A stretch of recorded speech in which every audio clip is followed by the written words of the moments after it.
Commercial lighting లో మనం చాలా సార్లు చూస్తుంటాం. మనకి ఆ లైట్ వేసినప్పుడు చాలా సార్లు ఆ క్లాత్ కనిపించకపోవచ్చు, ఆ ప్రొడక్ట్ సరిగా డిస్ప్లే కాకపోవచ్చు. సో చాలా సార్లు మనం వీడియో గానీ ఫోటో గానీ తీసుకుంటే చాలా డల్ గా అనిపిస్తుంటది. వీటన్నిటికీ గ్లోయిడ్ దగ్గర పరిష్కారాలు ఉన్నాయి. సో అవి వన్ బై వన్ మనం డిస్కస్ చేద్దాం. సో రాఘవేంద్ర మీకు ఎక్స్ప్లెయిన్ చేస్తారు. హాయ్ సార్, నా పేరు రాఘవేంద్ర. మనం ఈరోజు వచ్చేసి కమర్షియల్ లైటింగ్ గురించి డిస్కస్ చేద్దాం. కమర్షియల్ లైటింగ్స్ లో వచ్చేసి మనం స్పాట్ లైట్స్ అంటాం. ఇలా స్పాట్ లైట్స్ యూజ్ చేసుకోవచ్చు, కాప్ డౌన్ లైట్స్ అనేది యూజ్ చేసుకోవచ్చు, బిగ్ ప్రొఫైల్ లైట్స్ కూడా యూజ్ చేసుకోవచ్చు. ఆల్మోస్ట్ 50x70 mm వరకు యూజ్ చేయొచ్చు. వీటిల్లో మనకు అడ్వాంటేజ్ ఏముంటదంటే, సో ఇది CRA 90 వాడుకోవచ్చు. CRA 90 వాడటం వల్ల ఏమవుతుందంటే ఆ క్లాత్ గానీ ఇంకోటి కానీ చాలా డిఫరెంట్ గా కనిపిస్తుంది. వీటిలో మీరు కనుక చూస్తుంటే దీన్ని టిల్ట్ చేసుకోవచ్చు. ఇప్పుడు ఇది చూడండి, టిల్ట్ అయింది.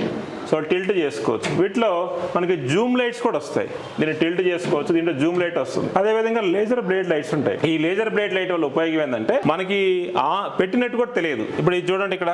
సో ఇదైతే ఎడ్జ్ ఏదైతే ఉందో ఎడ్జ్ చాలా తక్కువ ఉంది, ఇక్కడ ఎడ్జ్ చాలా ఎక్కువ వచ్చింది. సో ఈ రెండింటి యొక్క సేమ్ లైటింగ్ ఉంటుంది. లైట్ అనేది మనకి 36 degrees లో కింద పడుతుంది. కింద పడటం వల్ల ఏమవుతుంది, లైట్ రిఫ్లెక్ట్ అయ్యి ఆ ఆబ్జెక్ట్ చాలా మంచిగా కనిపిస్తుంది. ఈ ప్రొఫైల్స్ లో మనం చూస్తే ఈ ప్రొఫైల్స్ దీన్ని మనకి సర్ఫేస్ లో పెట్టుకోవచ్చు, సీలింగ్ లో పెట్టుకోవచ్చు.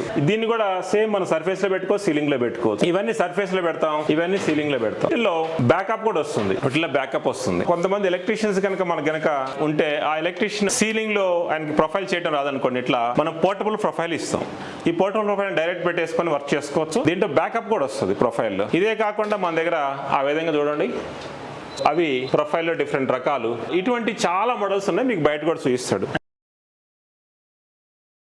అండ్ ఇవి వచ్చేసి సర్ఫేస్ మౌంట్ సిలిండర్స్. ఏవైతే మన కమర్షియల్ షాప్స్ ఎంట్రన్స్ దగ్గర టాప్ లో ఒక 20 feet 30 feet హైట్ లో ఇలా పెట్టేస్తే ముందు ఉన్న డిజైన్ అనేది హైలైట్ అవుతుంది ఎంట్రీ ఇవ్వడానికి. కానీ జిమ్స్ లో కానీ స్మాల్ డిజైన్స్ ఏవైతే బీమ్స్ ఉంటాయో బీమ్స్ కూడా మనం యూస్ చేసుకోవచ్చు. ఇది మనం ప్రిజం మాల్ కి ఇచ్చాం. ఇది ప్రిజం మాల్ కోసం చేసాం. ప్రత్యేకంగా ఒక 50 లైట్స్ ఇచ్చాం వాళ్ళకి. ఇటువంటివి మనం నెలకి ఒక 50 నుంచి 60 చేస్తుంటాం. ఇవైతే ఒక 3000 చేసాం. ఇది పూజా క్రాఫ్ట్ అనే వాళ్ళకి చేసాం. స్పెషల్ గా వాళ్ళు చేయించుకున్నారు. సో ఇది వుడెన్ కోటింగ్ వస్తుంది.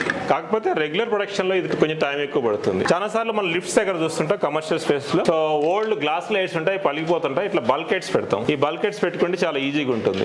చాలా కమర్షియల్ స్పేస్ లో మనకి మ్యాగ్నెటిక్ ట్రాక్ లైట్స్ అవసరం అవుతాయి. మ్యాగ్నెటిక్ ట్రాక్స్ ఉపయోగించుకుంటారు. 2x2 ప్యానల్స్ లో వీటిలో రెగ్యులర్ ఏసీ కాకుండా మనము బ్యాకప్ కూడా మనం చేసుకోవచ్చు ఆల్మోస్ట్ 4 hours వరకు. సో ఇది వచ్చి slim panel and surface panel. Back panel లో కూడా మనం యూస్ చేసుకోవచ్చు. ఈ స్లిమ్ యొక్క అడ్వాంటేజ్ అంటే మన దగ్గర మీకు మార్కెట్ లో ఇది 1200 ఉంటుంది. ఇది మనకి 1000 రూపాయల్లో మీకు వచ్చేస్తుంది. బల్క్ లో కనుకుంటే మన దగ్గర మీకు 1000 రూపాయలు వచ్చేస్తుంది.